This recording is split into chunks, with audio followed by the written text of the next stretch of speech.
Saudara Presiden Joko Widodo menyampaikan permintaan maaf atas kesalahan yang ia lakukan selama menjabat sebagai presiden. Hal itu ia ungkap dalam acara zikir dan doa kebangsaan di Istana Merdeka. Jokowi menyadari tak bisa menyenangkan semua pihak selama memimpin pemerintahan selama 2 periode. Di tengah sambutannya secara khusus Presiden meminta maaf atas ketidaksempurnaan selama memimpin Indonesia. Presiden mengklaim selama menahkodai Indonesia 10 tahun terakhir, tentu tidak mampu memenuhi harapan semua pihak. Presiden Jokowi dan Wakil Presiden Ma'ruf Amin akan menyelesaikan jabatannya pada 20 Oktober 2024 mendatang. Dengan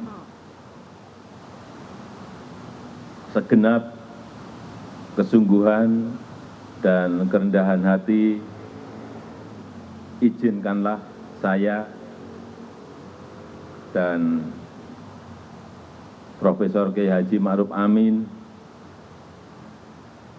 ingin memohon maaf yang sedalam-dalamnya atas segala salah dan kilap selama ini, khususnya selama kami berdua menjalankan amanah sebagai Presiden Republik Indonesia dan sebagai Wakil Presiden Republik Indonesia.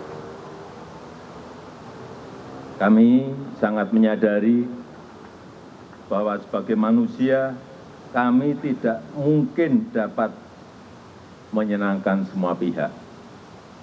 Kami juga tidak mungkin dapat memenuhi harapan semua pihak. Saya tidak sempurna, saya manusia biasa.